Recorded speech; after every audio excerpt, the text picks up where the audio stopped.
everybody, I'm Quinn. And I'm Scott, and it's time for the Almost Friday show for September 6, 2012. And off the press this week, we're talking about Homestuck, which is a video game that was funded on Kickstarter in just 31 hours. Yes, very quickly. Pretty impressive. So we'll the ladies will share the success story of what used to be a very, and still is a very successful webcomic turned video game. If you haven't noticed, it's been an announcing week of everything. It's true. So we're going to talk to you about all of that and highlight the stuff from Amazon with the Kindle Fire, which I think really spices up the tablet market. It's true. They're going for heads. Heads will roll. Yeah, for sure. In science this week, we're talking about brain-controlled robot legs because it wasn't scary enough. When they weren't brain controlled? Well, yeah, because then they would just uncontrolled robot legs? Because now it's going to be like that, where you're just going to have these unmanned legs running through the street, kicking people in the junk. So it's Wallace and Gromit all there'll be no accountability because whose brain's controlling these legs? See, well, powered by Scott's brain. So instead of just repeatedly getting kicked in the head, you get kicked all over. Yeah. All right. They're not good on gravel. I guess there's an upside. Well, if the brain can't. We'll work on that. Yeah. Then we're going behind the lens. We're talking. If you have an X Pro one, and you're like, this is a little bit too big. Well, Fujifilm has a solution for that. It's true. They've announced the X-E1, and we'll tell you a little bit more about that camera and what you're giving up going to it. But without further ado, it's time for Off the Press.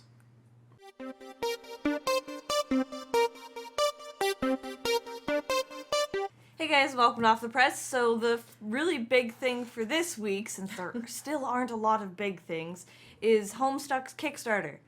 So what do you know about Homestuck? It's a webcomic. It's a lot of words on it. So it's an illustrated novel of poorly drawn comics. Okay, so Homestuck is a highly successful webcomic done by Andrew Hussey, and it's pretty much like the biggest thing ever. It is. I do know that it's really popular, and the fan base is quite rabid. It's true. I haven't personally myself gotten into it, if only for the huge volume.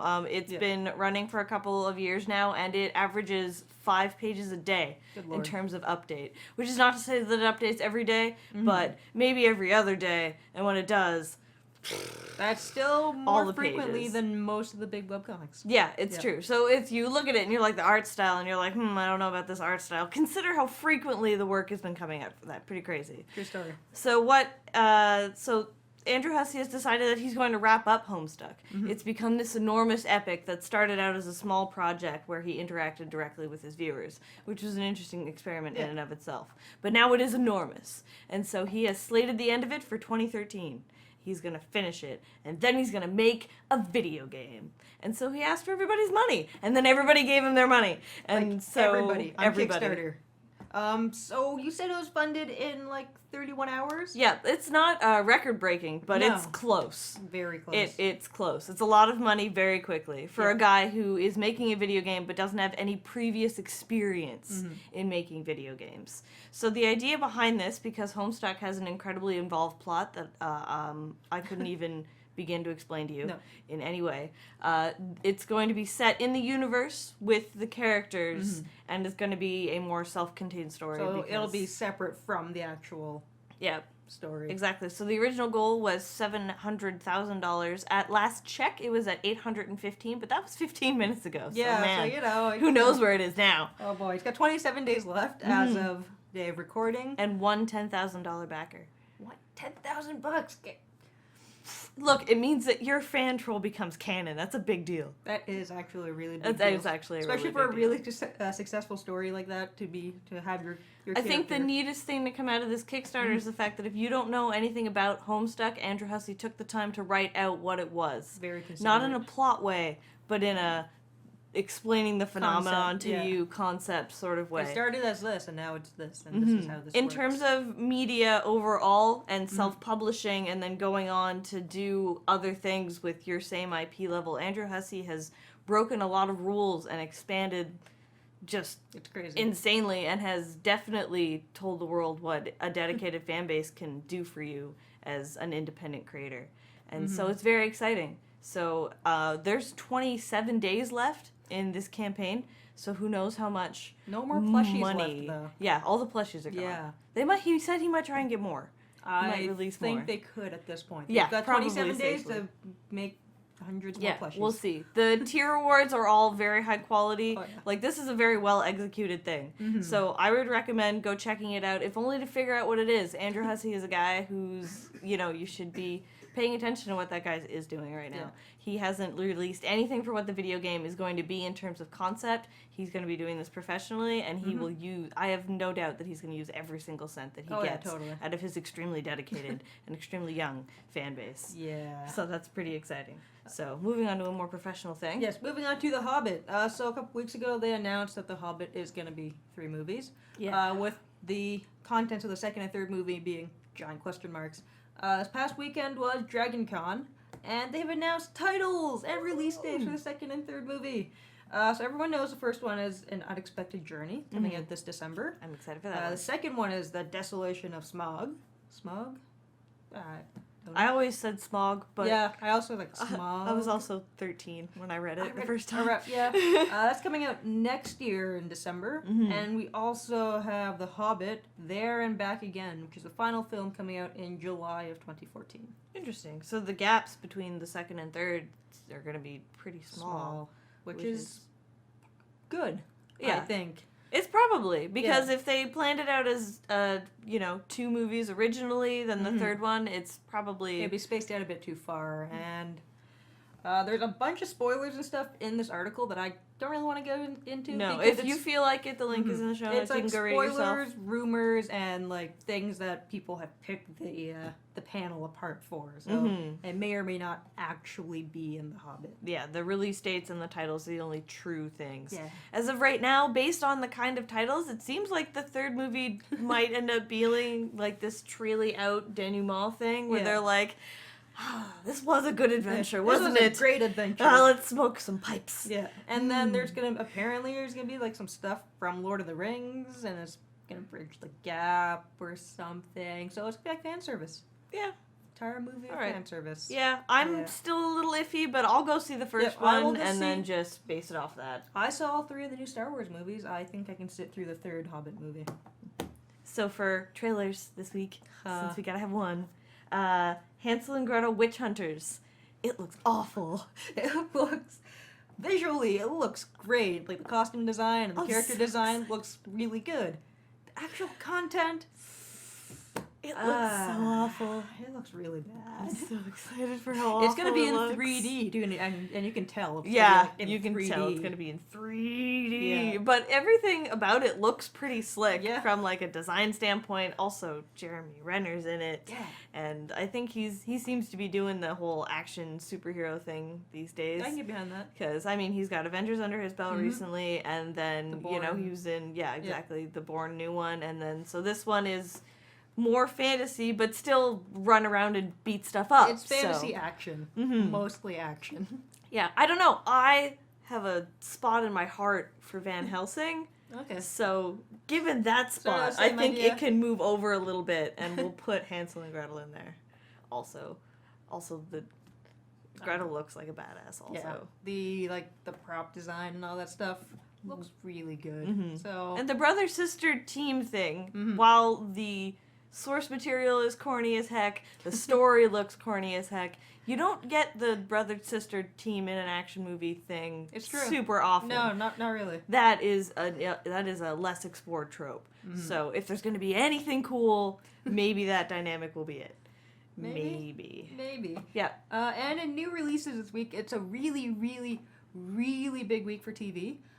So I'm not gonna list it because it's like that It's many like TV every shows. medical show ever. Every medical It's show, like all every your- like cop drama, Fringe. That's a Mhm. genre show that's coming out. I think Big Bang Theory came out this week or last week. I don't remember. Mhm. But I would go peruse that list yourself and see Yeah. if the thing that you There's- wanted is out, because it probably basically is. the last week of August, first week of September, second week of September. It's all last season's TV shows coming out, Yep. priming you for the following new one season. coming out. Yeah. So go buy some TV shows.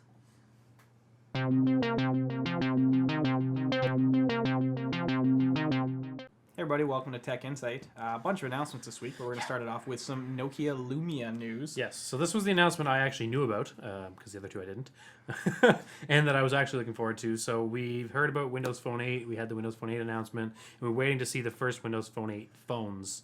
And although Samsung did release one last week, we were really waiting for Nokia because they're the kind of sanctioned. Yeah, and I mean, we really love the Lumia 900. Absolutely. Sam's got a Lumia 8-something, 800, yeah, which she really likes. So, I mean, we like where Nokia's going with this. And they came out and basically went, here's our really awesome phone that is spec'd very well. Yeah, I think they made a pretty good choice. So they announced two phones. The 920, which is obviously their higher end proceeding after the 900, and the 820, which is following after the 800.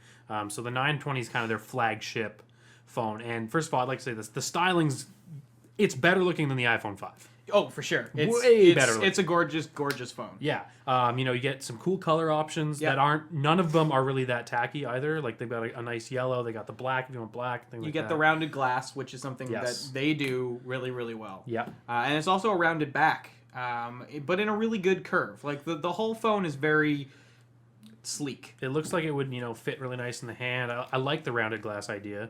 So it looks really good. Spec wise, it's nothing really to write home about. But it definitely matches where Samsung is with things like the Galaxy S3. Yeah. So it is as good.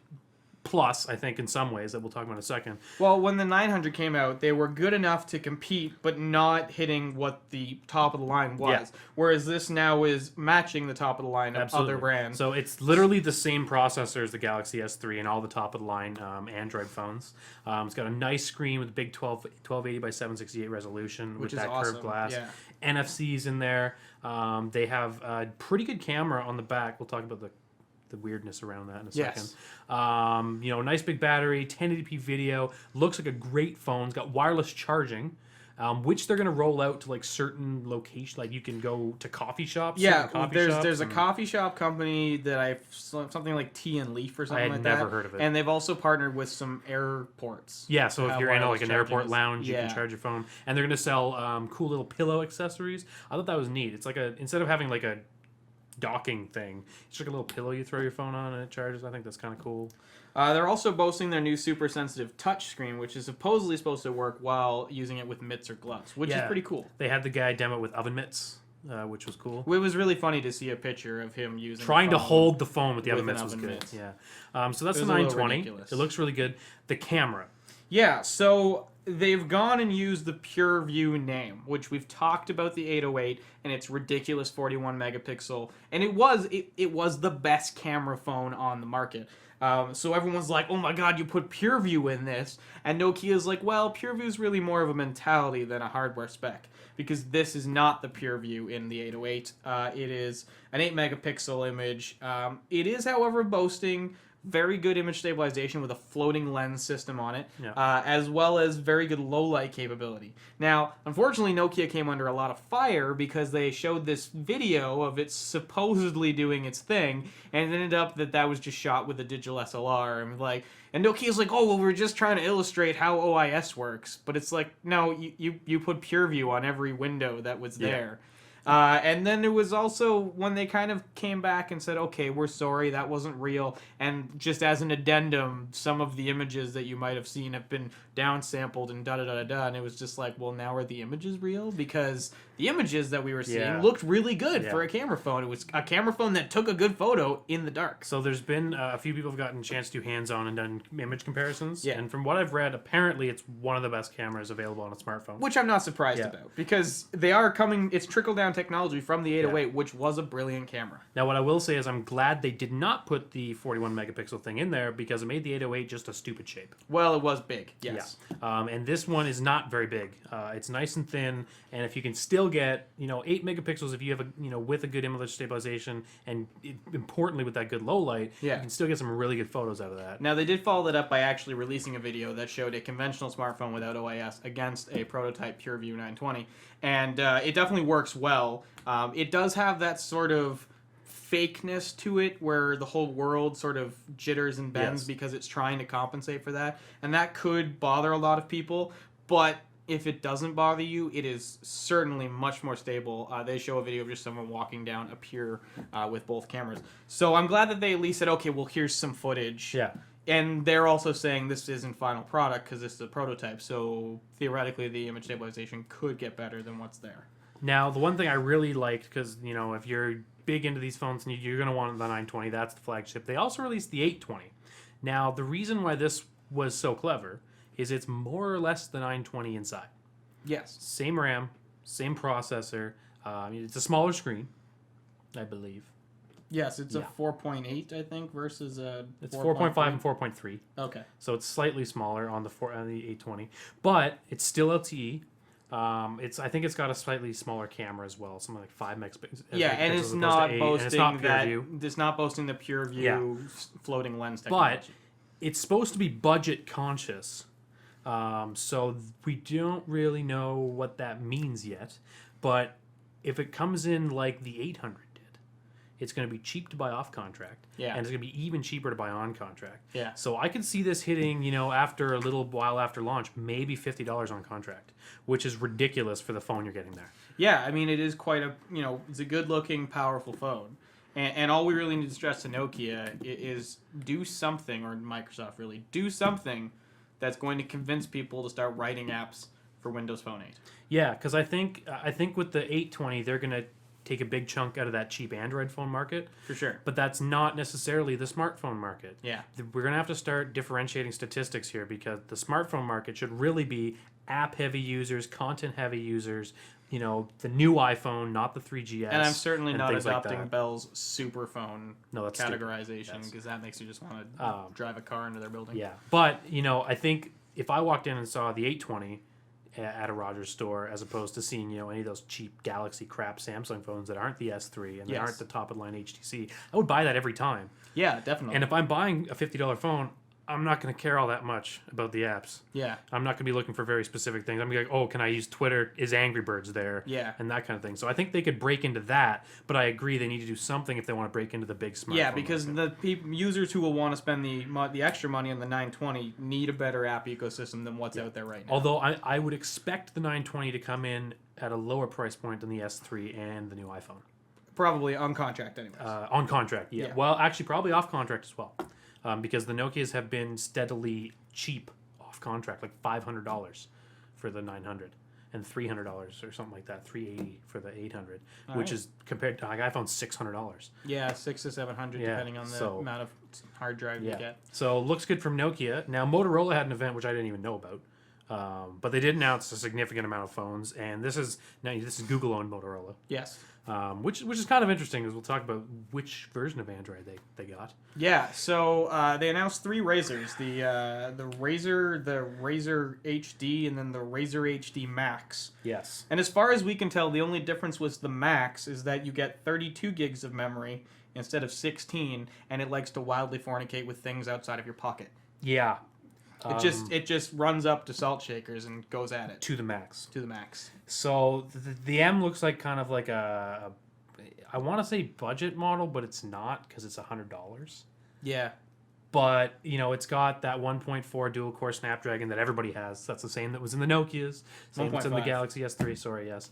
So that, you know, that's you got to have that if you're going to sell a top-of-the-line phone. You know, gig of RAM, standard specs, 4.3 AMOLED. It's got like it's slightly lower. It's not that 1280 resolution we'd like to see. No. But again, this is their kind of bottom-of-the-line phone.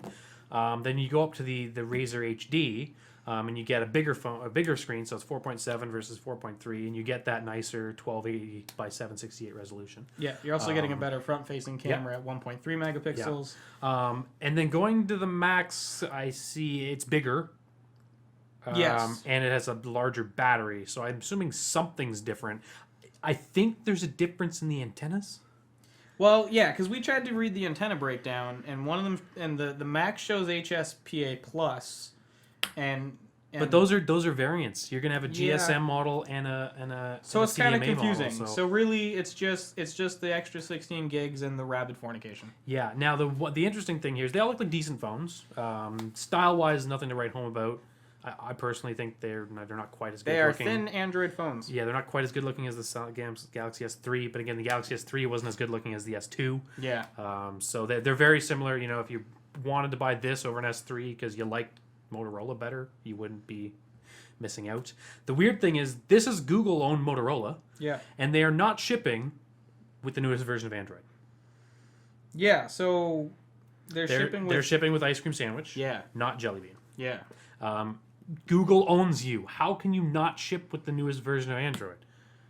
That makes no... Now, they're promising an update within a year of release to Jelly Bean, and if you don't get it, they'll give you a $100 credit towards a new Motorola phone, which at first sounds cool, but then you're like, but then I got to buy another phone.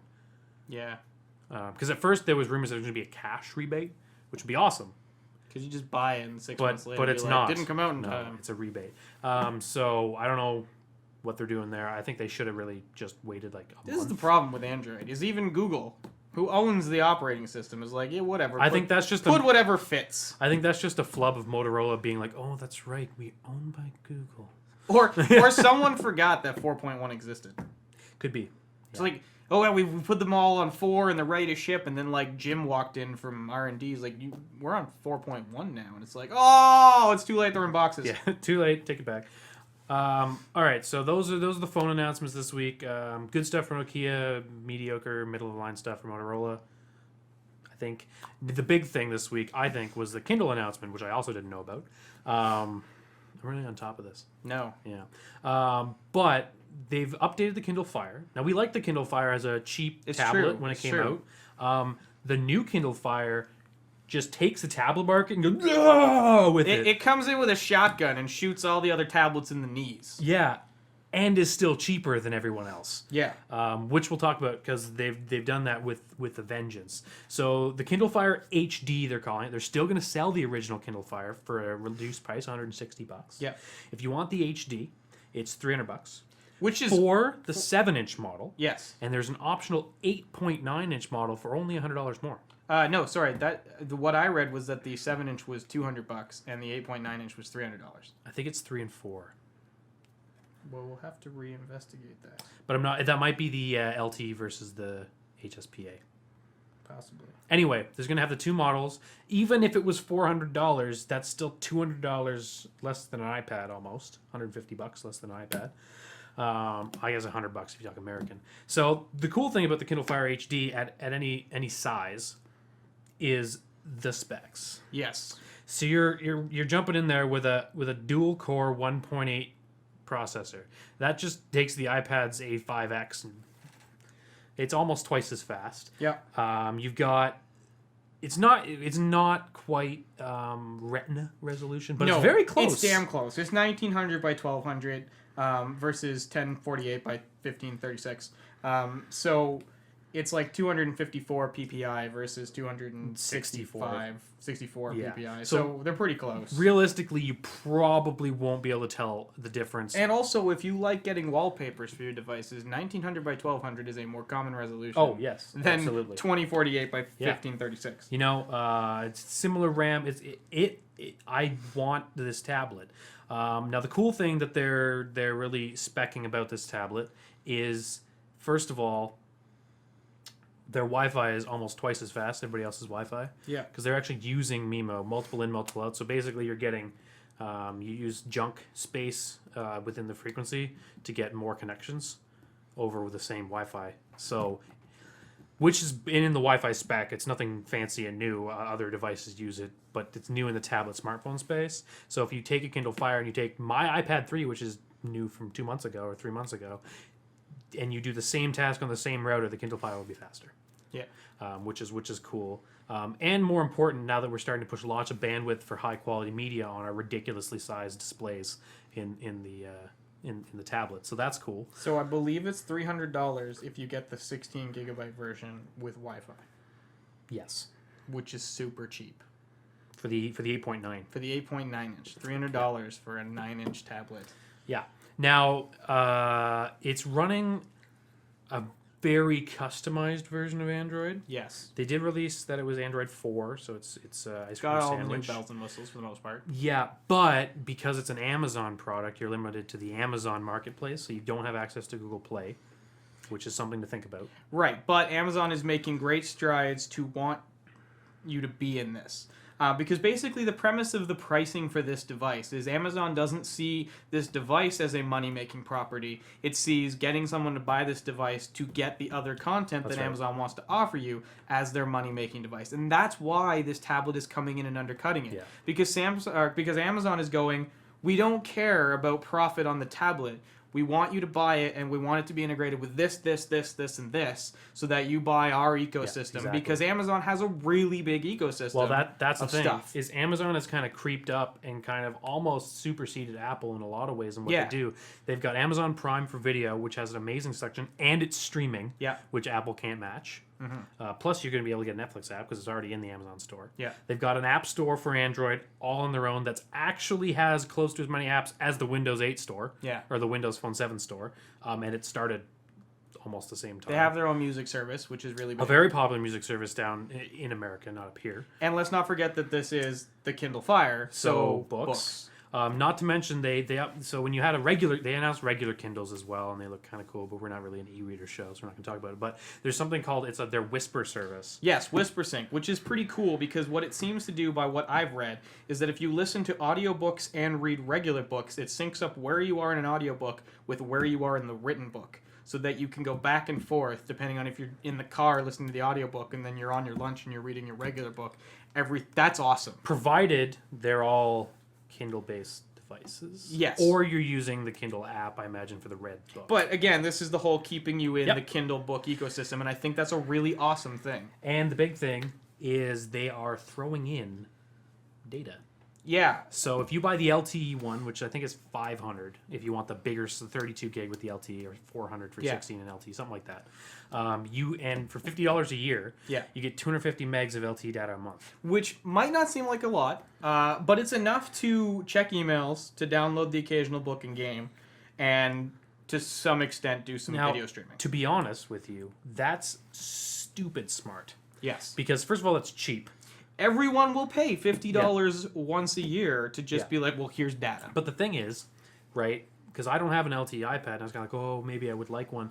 You're not actually going to use the LTE as much as you think you are, Yeah. right? You're going to be in a coffee shop on Wi-Fi, at work on Wi-Fi, at home on Wi-Fi. It's for those little in-betweens, so you get off the bus and it'll sync your book. So Yeah. if you want to go home and start listening to the audiobook, that'll already be done. You can, check the email while you're, walking between the coffee shop and the bus or something like that. And that does not eat up tons of data. Now, if you're the kind of person who sits on the bus and watches TV all the way home, yeah, that's not going to work for you. But for the everyday user who's all around Wi-Fi a lot, that's awesome. And that's the kind of data plan I would like for a tablet, personally. Yeah. And would make tons of use out of. Now, there's another really cool technology that they announced called X-ray for watching movies. Yeah. This is incredible. So basically, you're watching a movie, and you go, oh, man, who's this actor? Well, you would normally have to try and figure out what his name is, or, go look up the movie you're watching and determine which character he is, or things like that. It might be complicated to figure out who's on screen or something like that. X-ray allows you to pause the movie wherever you are. It analyzes a scene and tells you who's in that scene at that point in time. Yeah. That's awesome. As a giant movie TV buff, the fact that I spend half my time while watching a show IMDb chasing through things, I love this. I think that's awesome because there are times where you're just like, I know this guy, but I can't, and then I have to go and, look what TV show am I watching, what episode, what character are they, and this is just like, this is Johnny Depp. Oh, okay, cool. Yeah. It looks really great. If you're thinking on a tablet at all, and you live in America. Yeah, because that's the thing, is that this is a lot more limited here in Canada. Well, first of all, you can't actually buy a Kindle Fire in Canada. Yeah, At you'd have all. to go across border. You'd have to and go bring it across the back border, with buy you. it, bring it back, at which point it dies. Yes. Because you can't get any apps because they won't let you get an account because you don't have an American credit card. And you can't buy any content because you're not in America. So it's unless you're an American, this is not a very good service. But to be Or honest... you're frequently business to America. Yeah, but even then I'd buy something else because then you come home and you're like, oh, my tablet's Well, I'm useless. talking to that person that spends like 3 days a week in America. Yeah, so realistically, if you're an American, this is amazing, and it really shakes up that tablet market, which sure. is in the context of Google and Apple and that's a really the biggest part of the market. Yeah. And to be honest, that Apple's late now to the tablet game. Yeah. Is what's happened is that they don't have a 7-inch variant for cheap, and when they do, it won't be that cheap. Yeah. And everyone else is now underselling the iPad with better specs. So, with this announcement, I will say that the tables are now turned on Apple, and they have to catch up. Now, they're still going to have sales way up for sure because they're Apple, and they can just do that. And it's that foot in the door that they've been doing it for longer, and more people are just like, well, I know it's good, and I don't want to take a chance on that Kindle, even though the Kindle will probably be well, see, and at this point, taking a chance on the Kindle's not, I don't think, going to be the question it's asked. Well, it's going to be, I already have an iPad. So when you want to upgrade, you'll buy a Kindle. Yeah. But a lot of people use Amazon services, especially for books and music. So if you're already into the Amazon thing, this is a no-brainer. Top tip, Amazon, come to Canada, we'll accept you. It's going to be tough. The CRTC. A man can dream, can't he? Yeah, just buy one of those Windows tablets for $200. And that wraps up the ridiculous week. We'll be back next week with, of course, the Apple announcement. It's kind of alive. Nah, it's still dead. Oh. Hey everyone, welcome to Science This Week. We're going to start it off with a shout out to the Voyager space probe. Yeah, it's 35 years old, and it's traveled 11 billion miles. That's a lot. It's a lot, and it's still running. It's still running. That surprising. wonderful little 1970s era nuclear reactor it has on board. Yep. It is running really, really well. The only thing that they're waiting for is to figure out if it's left the solar system. Mm-hmm. So we don't know if Elvis has left the building yet. Because it still takes a really long time to send. Oh my and yes. receive. Yeah. Radio signals coming out of the Voyager. This is the Voyager 1, by the way. Yep. Take forever. They pretty much, I think they believe it's past heliopause, so it's no longer getting the charged particles from the sun. All right. However, it hasn't necessarily crossed into the intergalactic medium. It's actually interstellar medium for those who are paying attention at home. So it's kind of a shout out, and if somehow this gets broadcast over a UHF band, which definitely won't, but just in case, hey Voyager, come back. Tell Don't us where crash you into are. a planet and go nuclear and cause a nuclear winter And or be weird stuff. And or be God. Don't drink too much. that too. Wear a coat. It's cold out. Star Trek really likes Voyager. Yes, it does. Yeah. Well, Anyway. they're playing on Yeah. science fact. Ha! Anyway, speaking of science fact, Yeah. that should be science fiction. We talk about brain-computer interfaces quite often because I love that crap. And basically, they figured out how to do this. There's been a bunch of companies out there that are making assistive devices for people who are paralyzed, at least paraplegic. Yes. Yeah, waist so down. from the waist down. Basically, they're a pair of robot legs you strap on, and they do the moving for you. But they've always been joystick controlled, which is not intuitive because then you're just kind of sitting there. It's like playing Quap. Yeah, it actually really is like playing Quap. And those ones actually work best for people who have still some mobility but have no strength. It's just an assisted leg at that point. Exactly. In this case, it's going a little bit above and beyond. So what they've actually done is they've put a non-invasive method, by the way. They put basically one of those EEG caps on a person. Those are hilarious. They are, and I'm hoping they find some other way. And what that does is it's actually picking up the small electrical variances when the person is actually thinking about walking. Right now, it's just stop and go. There's no turning. There's no sitting down, no standing up. Well, you can walk in a straight line. They walk in a straight line. But it is Not a bad. hell of a step Not bad. forward. We're continuing with the stepping forward theme. Yeah. This time going about 45 kilometers an hour, or 20. 29.3 All right, so it's a miles little per bit hour. more than 45 kilometers an hour. So we talked about it before. Yeah, the big dog from Boston Dynamics. And then the cheetah Yes. out of Boston Dynamics, aptly named. It's fast. Very Like scary fast. faster than Usain Bolt. Sorry, bud. No school zones for you. Nope. Nope. But Sam brought it to my attention because I didn't find this one. It's 10 miles per hour roughly faster than it was when it first was released. Yeah. It was only about 18 when it first Which is started still running. really fast. Scary still. Scary fast. And now it's up to 29. That's fast. You're not getting away. It says like these are gonna be the new guard dogs. They will be. Lasers. Almost. Because they can't balance. Oh yeah. They have no self-balancing system. Not at that speed. No. They even at 18. Okay. Yeah, 18 miles Excellent. an hour was still a little bit too much for it, so it can't automatically stabilize. But apparently in a year's time, they're going to have an autonomous version. Awesome. That's the scary part. It's alright. First rule of robotics. They can't be guard dogs. True. Nah. But I still don't need this thing chasing me down. No. Because it doesn't need to do much. It just needs to hit you. It's true. But it's fast, and I like it.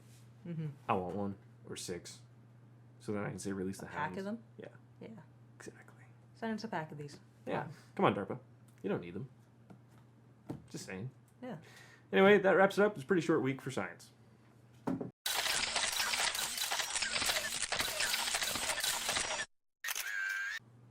Hey everybody, welcome Behind the Lens. This week we're talking about a camera that is kind of already out, but this is a new... They're doing this thing again that They do camera this. companies like to do, where they're like, okay, here's a camera, and then 8 months later, not even 8 months sometimes, here's another camera, which is a lot like that camera, but you should now buy this one. Or if you didn't buy that one, here's why you should buy Well, this see, one. and at that point, I don't mind that, but it's Yeah. the people who bought that first one to go, but I don't want I this don't thing. know. Okay, so we're talking about the Fuji X-E1. Yes. Which is now the mid-range mirrorless camera from Fuji, as it's less expensive than the X Pro one. Now, the thing is that I don't know that Fuji is trying to convince people who have the X Pro one to buy this instead. I don't think that's what they're after.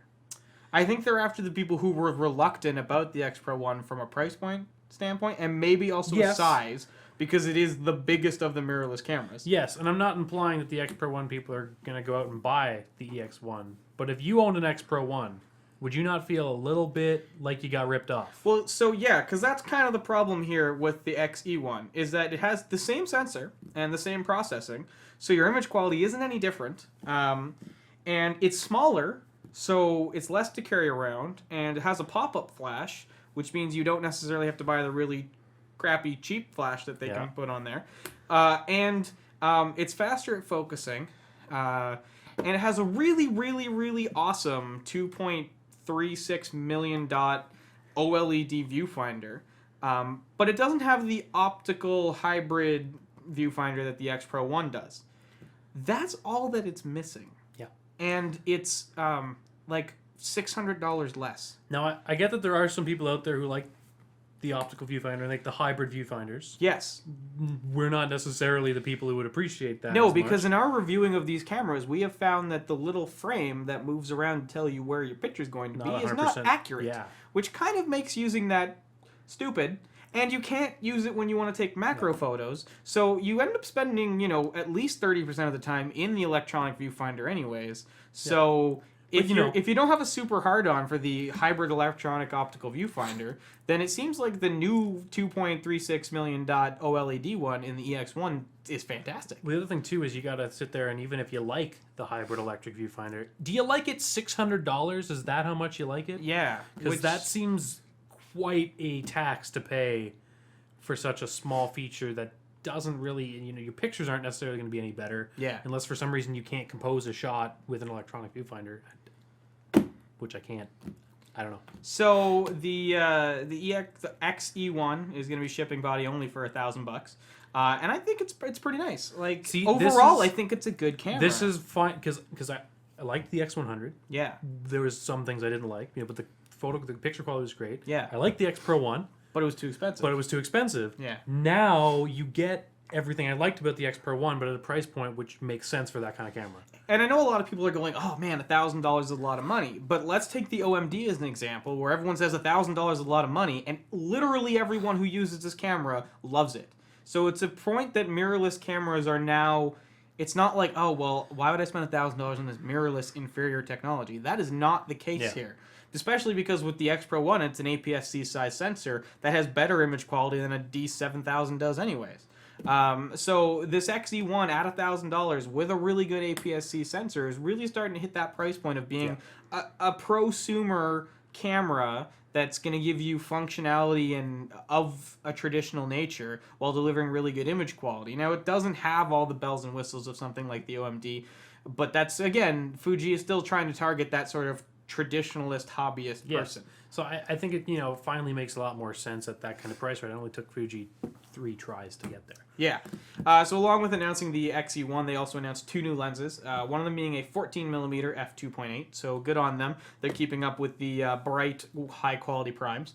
And they've also finally announced a traditional range kit lens. And they've decided to not take a page out of Panasonic and Olympus book and have a crappy, just not very good in low light lens. They have decided to make an 18-55 f2.8 to f4 lens, which I think is pretty good. As a kit lens, that's better than most other kit lenses out there because it starts at 2.8 and it ends at f4, which a lot of them are 3.5 to 5.6. So it's brighter on both ends while still achieving the same range. We all know Fuji's optics are quite good, and they're kitting it with the X-E1 for $13.99. Which is a pretty good price point. I don't know what it's going to sell for on its own. I'd expect probably like $100 more than that, so like probably a $500 kit lens. But for $400 to get it with the X-E1, that's starting to sound like a good that's all-around combo. To make Fuji's lens lineup pretty decent as well, because that was the other thing is they don't have quite the vastness. No, that, so with say, the announcement Panasonic of these 2 lenses, we now have 5 lenses in the Fuji ecosystem. Which for a camera of this isn't your pro shooting. I need big long zoom lenses and things like that.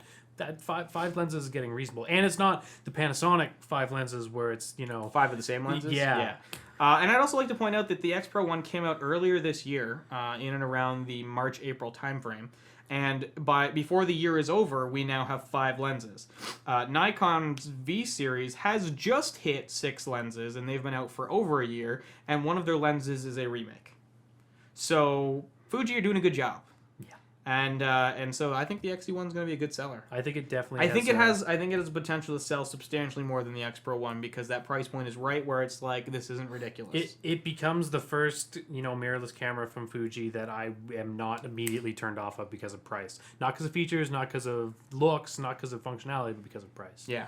So that's good on you, Fuji. All right, well that was a relatively short behind the lens for this week. Thanks for tuning in. And that brings us to the end of the show this week. As per usual, if you want to get a hold of us, you can reach us on the Twitters at @almost_Friday. If 140 characters won't quite do, you can always send us an email at contact@almostfridayshow.com. We're also on the Book of Faces. You can type in facebook.com/thealmostfridayshow. And if you like us, our episodes will pop up in your feed every week as we post them. Yes, so by all means, if you buy a Kindle Fire and you actually live in America and you really love it, let us know because we'd like to pine to have one. Or if you've been recently kicked in the junk by the brain-controlled legs. Tell us about it. No, I don't want to. Send a video. Yeah. Be like man getting hit in junk with football. But better because it was robotic legs.